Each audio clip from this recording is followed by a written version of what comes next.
He paid her to clean the marble floors, not to cradle his children on them. But when he found her curled up on the cold tile, holding his twins through their nightmares like they were her own, something broke inside him. Something he didn't know was still there. Grayson Wolfe had built an empire from nothing but steel resolve, an Ivy League degree, and a complete disregard for things that couldn't be measured, like time, love, or grief. His Manhattan penthouse towered above the city like a fortress of silence, polished and sharp, just like its owner. Every morning, Grayson entered the same private elevator, rode past his own name engraved in brushed silver, and stepped into a space that echoed because he didn't allow music, or laughter, or warmth. That had died 2 years ago, with his wife. He hadn't touched the nursery since. He left that to others. Downstairs, past imported Persian rugs and white-on-white decor, was a woman no one noticed. Not really. Naomi, 31, quiet, graceful in a way that didn't belong to the world she cleaned. She kept her curly hair pulled back beneath a modest black wrap, her uniform neat, and her heart, well, locked away. She had learned the hard way that feelings weren't useful. Not when you were barely scraping by, not when you were black and invisible in a world built to overlook you, not when the people you loved had a way of vanishing without warning. So she kept her head down. Until the twins. 2-year-olds Bella and Ezra Wolfe were born into privilege and tragedy. Their mother, Elise, died shortly after childbirth. Naomi had arrived when they were 6 months old, originally to clean. But it wasn't long before Naomi noticed what no one else did. That the twins didn't cry for their father. They cried for anyone who stayed. "Miss Naomi?" Bella's tiny voice had trembled from the crib one night, just weeks after Naomi started. "Yes, sweet girl," Naomi's whisper had answered from the doorway. "I scared," Bella said. Ezra had already been whimpering. The room was dim, cold. The night nanny had fallen asleep in the lounge chair with earbuds in. Naomi stepped in, just for a moment, just to soothe them. She'd meant to leave once they were asleep. But the carpet was soft, and their little hands clung to her blouse, and it had been a long time since someone wanted her close. That night she stayed. Grayson never noticed, or pretended not to. He kept his distance, even from the twins, especially from them. His assistant, Ava, often hinted that it was time to engage. "They're not just tax write-offs, Grayson," she'd joke, but he'd shut her down with a glare. He couldn't be what they needed. He was too broken, too guilty. Elise had begged him to slow down, to be home more, to hold her when the pain became unbearable. But he'd had mergers to close, boardrooms to impress. He didn't hold her enough. And now there was nothing left to hold. On a cold Thursday in November, everything shifted. Grayson had arrived home unexpectedly early after cancelling a deal last minute, a rare thing. The board thought it was strategic. In truth, he'd just felt off, restless, like something was pulling him home. He walked past the doorman, through the marble lobby, nodded at no one, and entered the penthouse. Silence. The night nanny was nowhere in sight. He made his way to the nursery, almost by instinct. He hadn't stepped foot in it since the funeral. He pushed open the door and froze. There on the floor lay Naomi, curled protectively between both cribs. Bella's tiny hand was tangled in her shirt. Ezra's cheek rested against Naomi's shoulder. A faint glow from the nightlight bathed them in gold. Naomi's eyes were closed. She wasn't pretending. She was asleep. Tears stained Bella's cheeks, but she wasn't crying anymore. Neither was Grayson, not outwardly. But something inside him had cracked so loud, he felt it echo through his ribs. If you walked in and saw someone else comforting your child better than you ever had, would you be angry, or would you feel something else? Drop your thoughts in the comments. Your gut reaction matters. Grayson stood in the doorway far longer than he should have. The room was quiet now, peaceful in a way he hadn't known peace in years. The soft hum of the nightlight, the even breaths of sleeping children, the almost imperceptible rise and fall of Naomi's chest. She had wrapped herself around them like instinct, as if they were hers. As if she knew the exact rhythm to match, the perfect temperature to keep them warm, the precise silence required to ease their cries. Grayson felt like an intruder in his own home. He didn't understand the feeling rising in his throat. It wasn't rage, wasn't jealousy. It was worse. It was shame. He walked away before she woke. The next morning, Naomi stirred with a stiff neck and an aching back. She stretched quietly, careful not to wake the twins, and began folding their little blankets. As she smoothed the last one, a voice stopped her cold. "Do you always sleep in here?" Naomi turned. Grayson stood by the door, sleeves rolled, shirt unbuttoned at the collar, still polished but less put together than usual. His eyes, though, were unreadable. She straightened. "Only when—" "They need it, sir." He looked past her, to the cribs. "And how often is that?" Naomi didn't want to answer, but she wouldn't lie. Often. A long silence stretched between them. Grayson stepped inside. "I saw you last night," he said. Naomi's throat tightened. "I'm sorry, Mr. Wolfe. The nanny had stepped out. They were crying, and I didn't mean to—" "I'm not reprimanding you." Naomi blinked. "That was unexpected." Grayson ran a hand through his hair, frustrated, not with her, but with himself. "They don't cry with you, or if they do, you stay." She hesitated, then said softly, "Sometimes. That's all children need." He looked at her then, really looked, and what he saw wasn't just a maid. It wasn't even just a woman who loved children. It was someone who stayed, something he hadn't done, not when Elise asked him to, not when it mattered most. He nodded once. "Thank you." Naomi said nothing, but in her silence, something settled between them. Later that day, Ava cornered him in his office. "You look like someone just told you your stock's tanked." Grayson didn't look up from his screen. "I'm fine." Ava narrowed her eyes. "You're wearing yesterday's tie." He sighed. "Ava, not now." She leaned against the glass wall. Okay, but can I just say one thing? That maid, Naomi, I've seen her with the twins. She's not just help, Grayson. She's something else." Grayson stayed silent. Ava softened. "They cling to her like she's gravity." That night he sat at the edge of his bed, watching the city lights blink far below. His penthouse felt colder than usual, and all he could think about was Naomi on the nursery floor, holding his children like they were her world. Naomi, meanwhile, was trying to shake off the conversation. She didn't want complications. She didn't want kindness.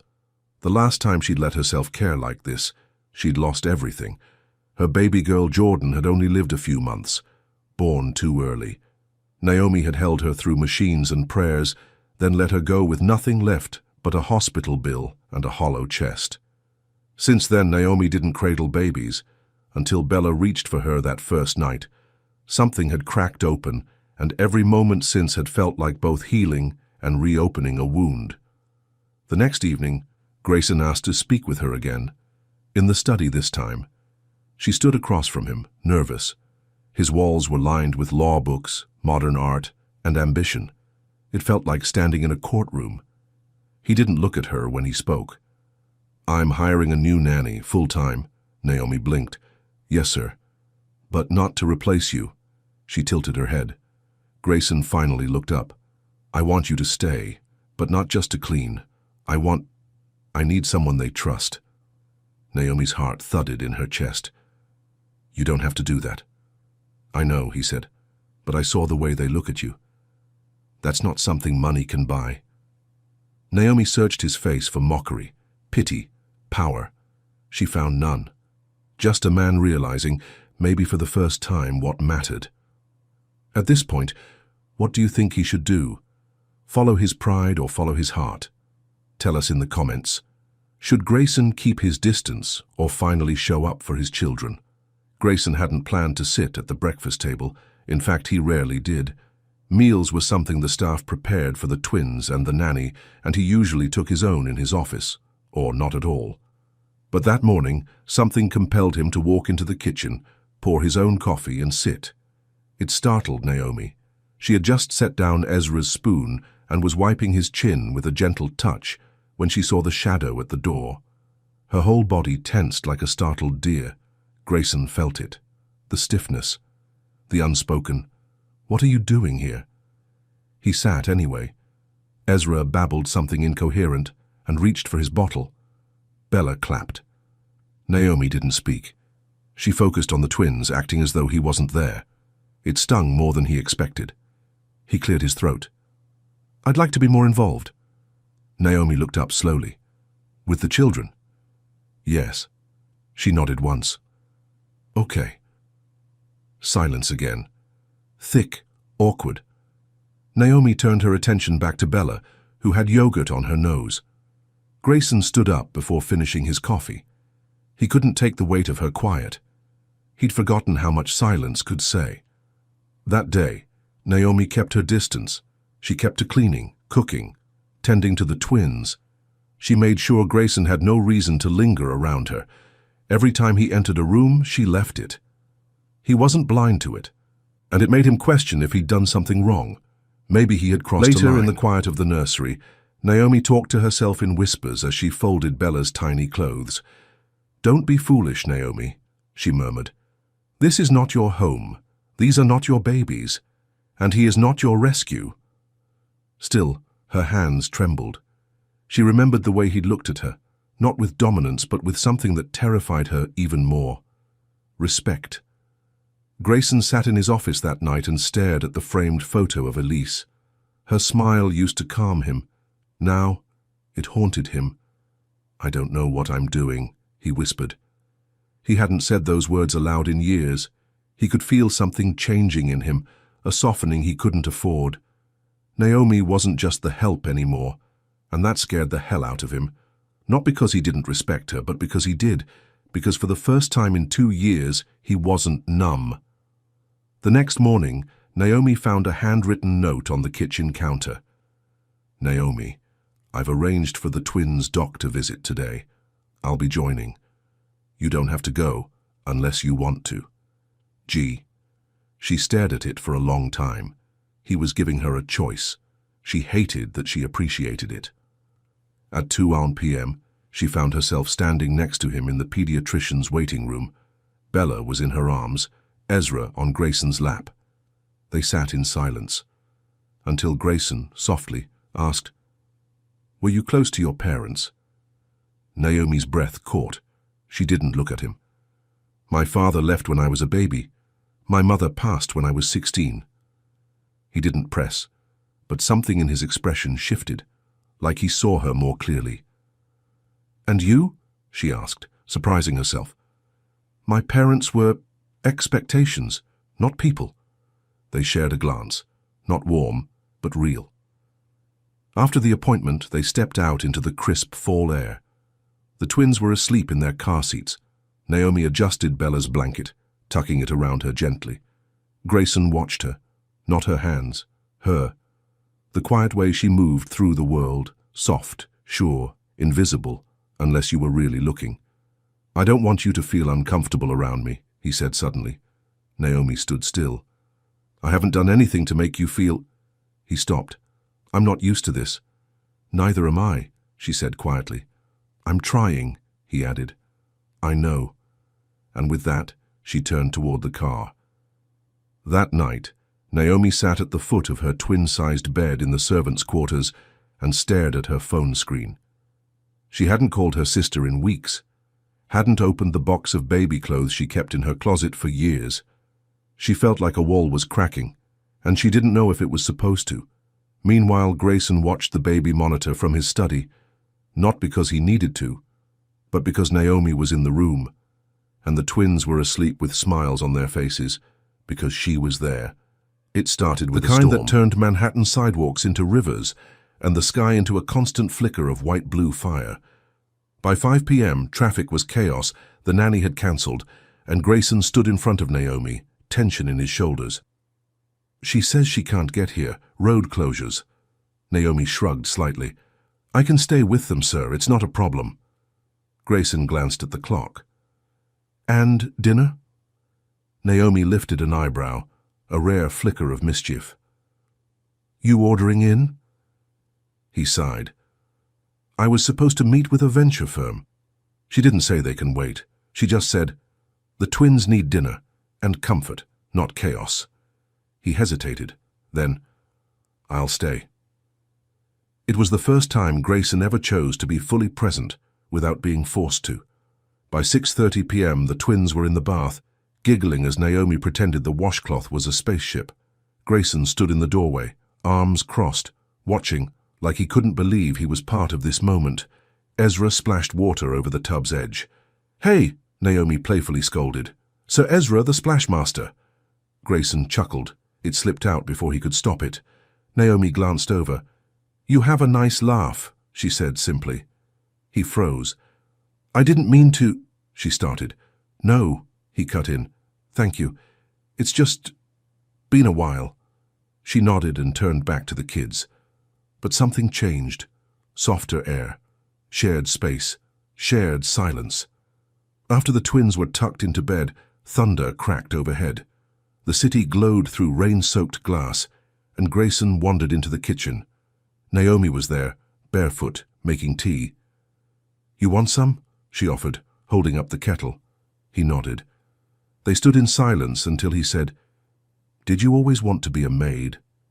Naomi smiled without humor. You don't grow up dreaming of wiping countertops. He winced.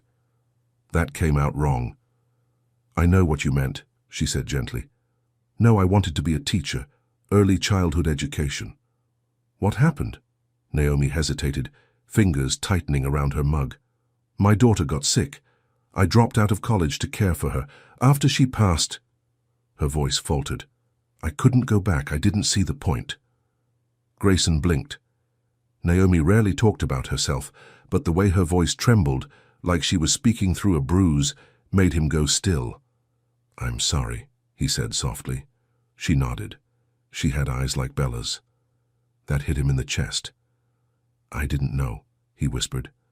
No one does. I don't tell people. It's easier that way. But you told me. Naomi met his eyes. I don't know why. They sat across from each other at the kitchen island, steam rising between them, thunder still rumbling outside. Grayson cleared his throat. Elise loved storms. Naomi tilted her head. She used to say they made her feel less alone, like the whole world was crying with her. Naomi's breath caught. He'd never said her name before, not to Naomi. She was sick for years, Grayson continued, but I ignored it. I thought money could fix it.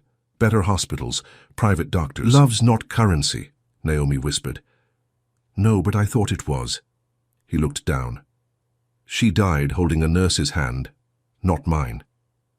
Naomi didn't know what to say, so she didn't say anything.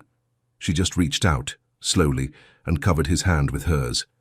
Warmth, real, unforced. His fingers didn't pull away. Hours passed. Naomi checked the twins one more time before heading toward the hallway. I should stay, Grayson said suddenly. She turned. I mean, until the storm passes. You don't have to leave. Naomi hesitated. I sleep downstairs. You don't have to tonight. The offer hung in the air, too tender, too raw. Naomi's breath caught. I don't want misunderstandings. He nodded. It's not like that. She studied him, his eyes, his posture.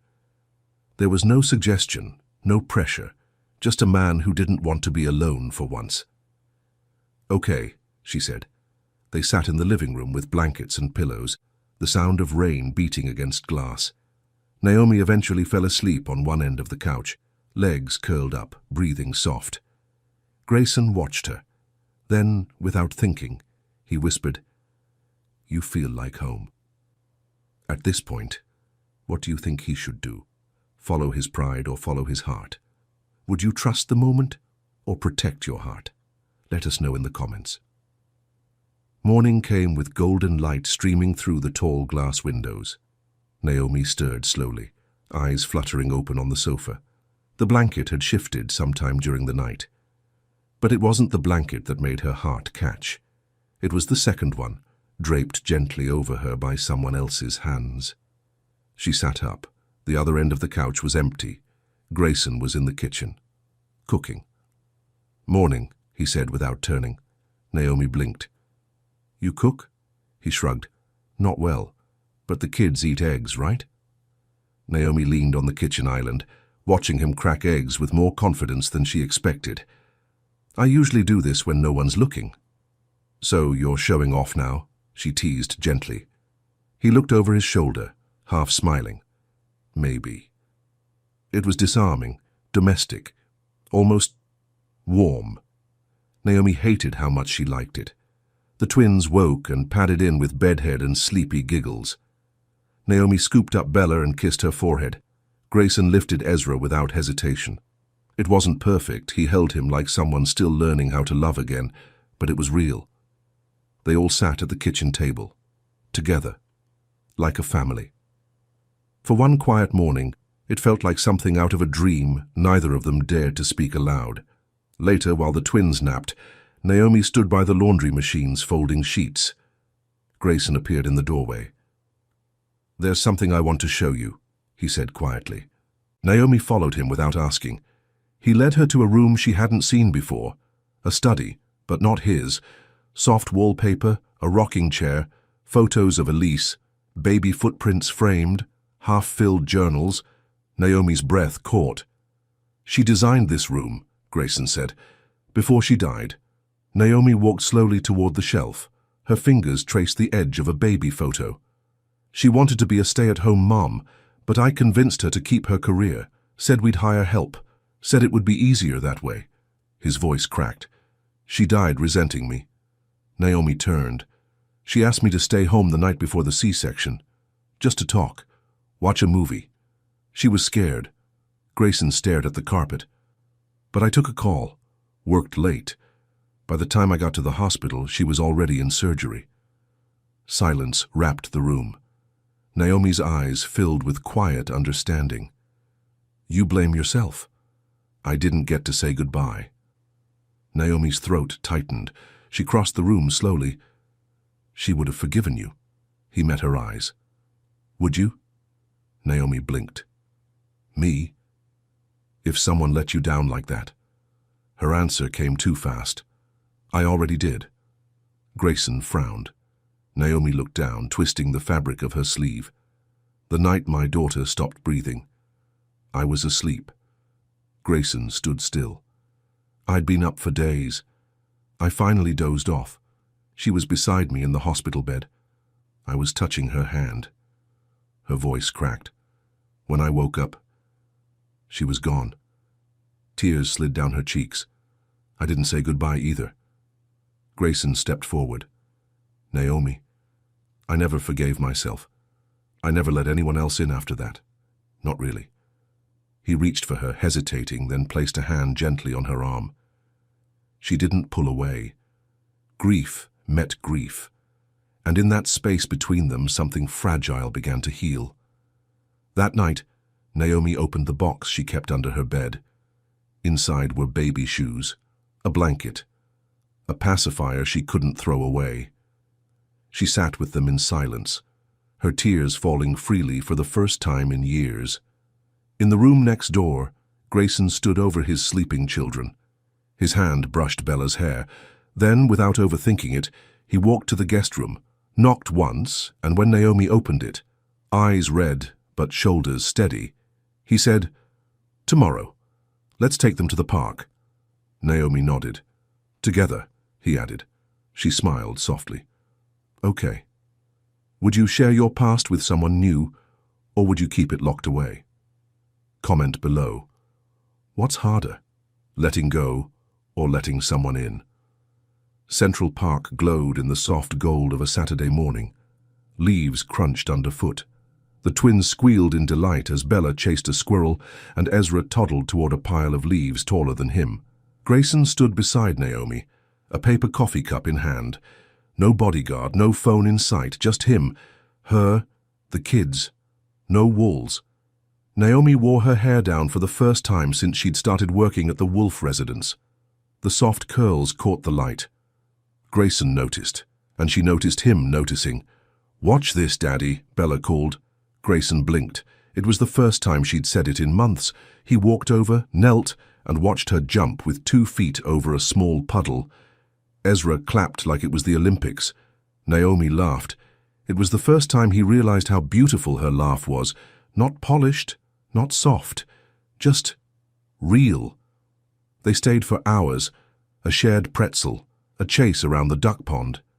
Naomi slipped once on a slick leaf and Grayson caught her by the elbow. "Careful," he said, their faces inches apart. "Thanks," she whispered, pulling back just before it lingered too long. But the moment hung between them like suspended air. Back at the penthouse, the twins napped, cheeks flushed from the cold. Grayson poured 2 glasses of cider, handed her one without asking. They sat on the floor of the nursery, just like she had weeks ago. "I forgot how good this room could feel," he said. Naomi smiled. "Love can do that." He looked over. "You really believe that?" She hesitated. "I didn't. Not for a long time." Grayson's voice lowered. "And now?" Naomi stared at the twins. "Now?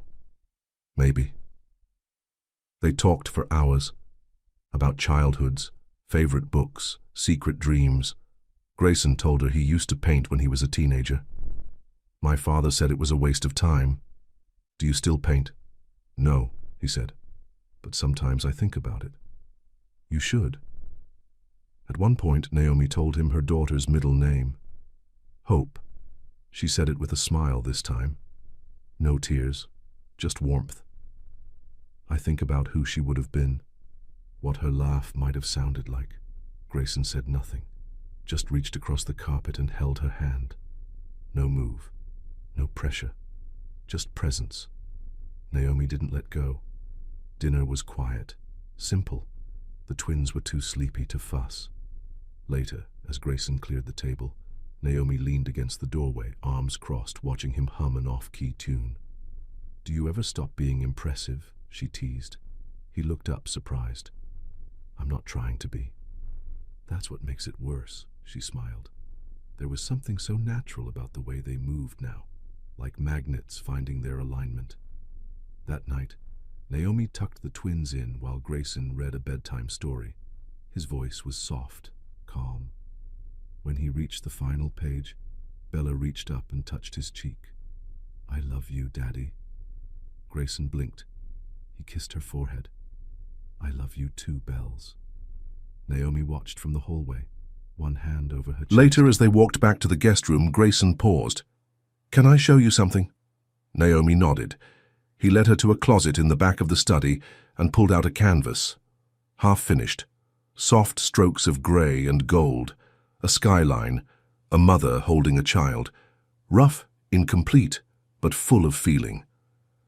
"I started this after Elise died. I haven't touched it since." Naomi walked closer. "It's beautiful." He looked at her. "I want to finish it." Naomi looked at the painting, then at him. "Then do it." He looked down, then slowly stepped forward. She didn't move. His hand reached up, brushing a curl from her cheek. "Naomi," he whispered. She exhaled softly. "I know." He leaned in. Their lips met in the softest, quietest kiss.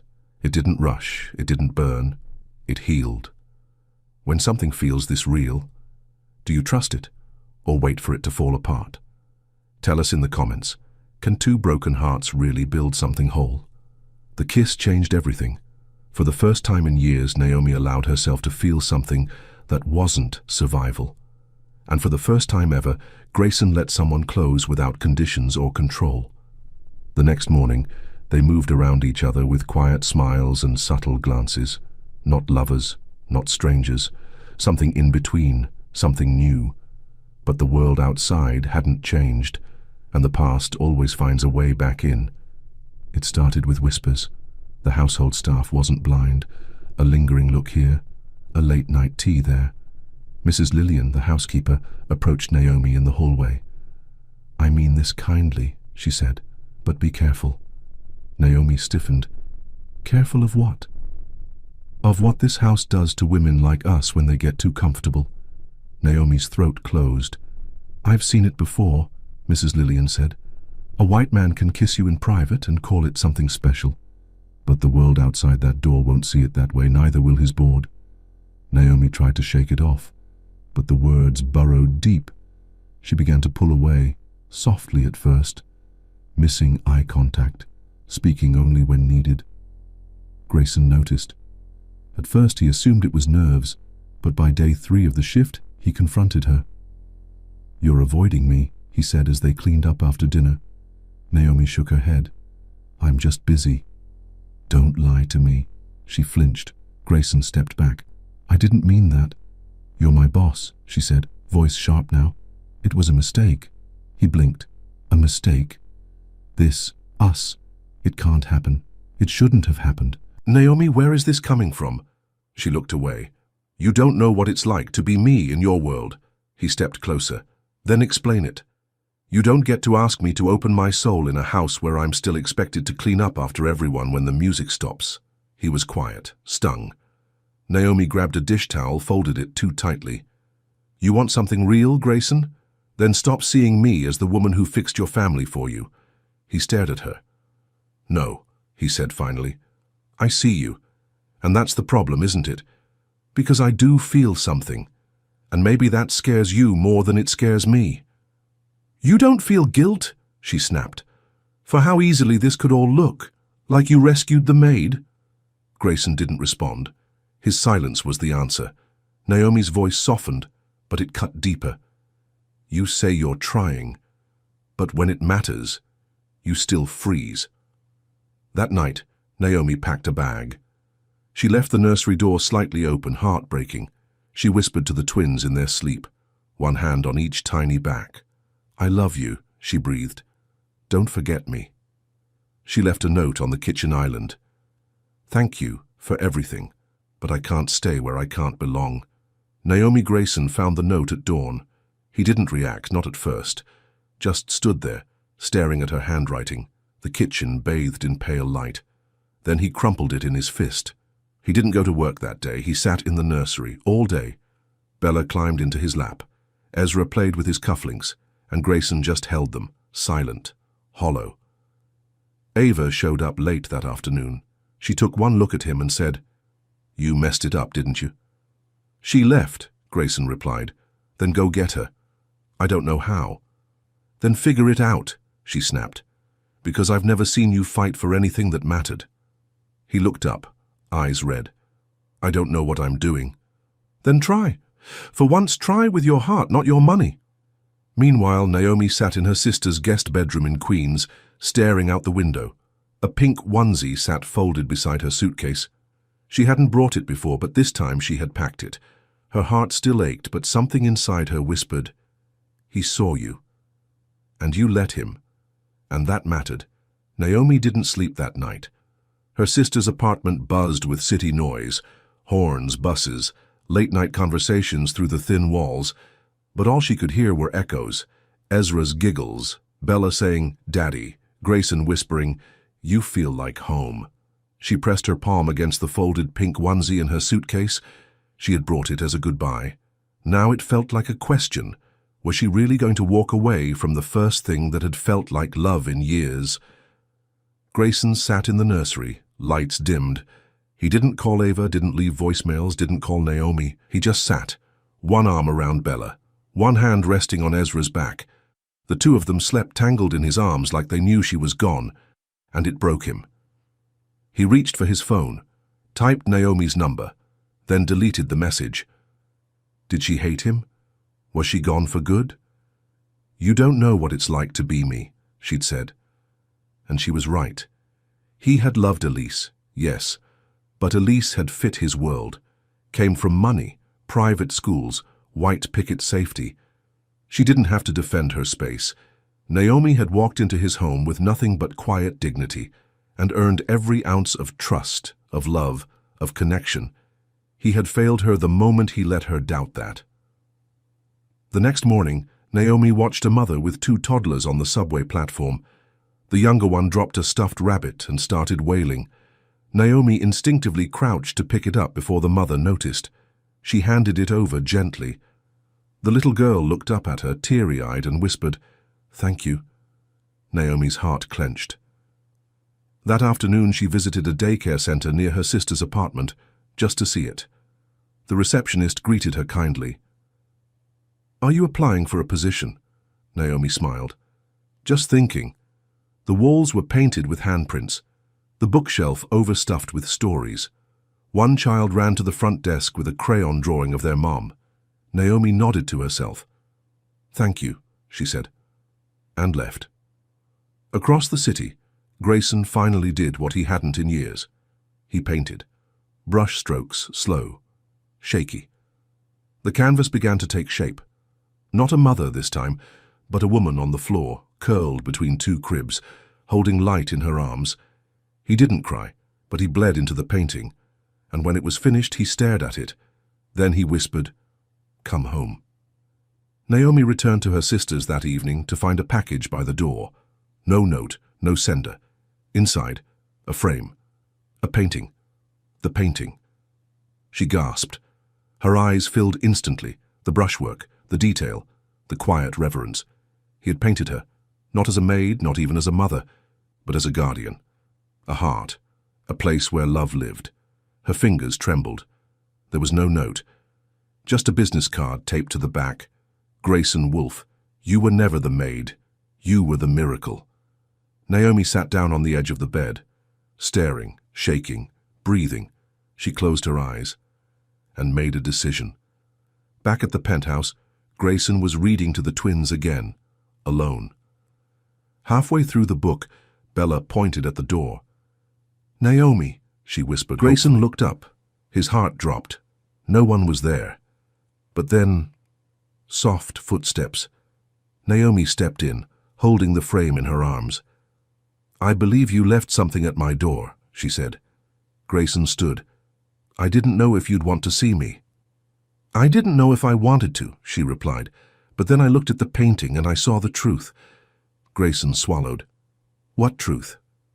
"That you see me." Silence. Then, "And I see you too."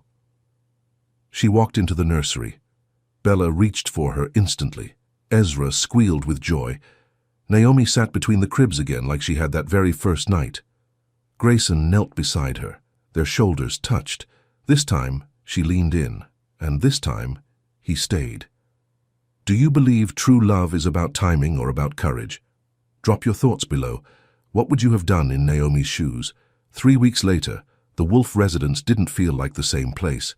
It wasn't the decor, or the layout, or even the people.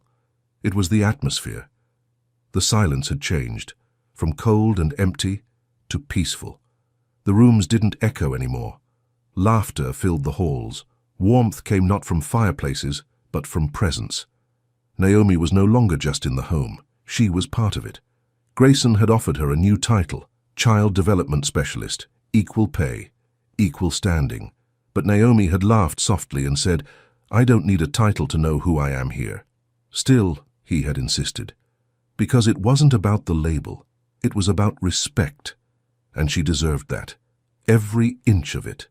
One Sunday morning, Naomi stepped into the nursery to find Grayson asleep on the floor. Ezra tucked under one arm. Bella curled against his chest. She froze. It was exactly how he had found her once. Only now, the roles had reversed. Her hand went to her mouth, emotion overwhelming her. Grayson stirred, saw her standing there, and smiled sleepily. "There's something magical about this floor," he said. Naomi chuckled through her tears. "It's where love started." That afternoon, they took the twins to the botanical garden. Naomi wore a sundress. Grayson wore jeans. For once, he didn't check his phone even once. As the kids chased butterflies, Naomi turned to him. "You're different." He tilted his head. "How so?" "You're here," she said. "I was always here." "No," she said gently. "You were around. Now, you're with us." Grayson looked toward the twins, then back at her. "Because I finally have something worth showing up for." He took her hand, and this time there was no hesitation. At bedtime, Bella pulled Naomi close. "Will you stay tonight?" Naomi looked at Grayson. He nodded, so she stayed. She held the children as they drifted off. Grayson sat nearby, just watching her. The quiet awe in his eyes said everything. When the twins were fully asleep, he whispered, "Naomi?" She looked up. He reached into his pocket, pulled out a tiny velvet box. Her heart stopped. "I'm not asking for now. I'm asking for someday," he said. "But I need you to know, this wasn't an accident. You didn't just help me raise them, you raised me too." Her eyes filled instantly. She opened the box. Inside, not a diamond, but a simple gold band etched with one word: home. Months passed. Naomi started night classes again, early childhood development. Grayson insisted on helping with the twins during her study hours. One evening, as Naomi walked in after a late class, she paused in the hallway. The nursery door was slightly ajar. Grayson sat cross-legged on the rug. Ezra snuggled against his side. Bella sat in his lap, book open. Naomi smiled. She had seen that scene before. Only now, it wasn't just healing. It was whole. Do you believe true love can survive even after being tested this hard? Share your thoughts, or your own story of unexpected love, in the comments. Someone might need to hear it today. Years later, people still whispered, the billionaire who fell in love with his maid. But they always missed the real story. It wasn't about wealth, or status, or scandal. It was about two broken people who found their way back to life, through love, on a cold nursery floor.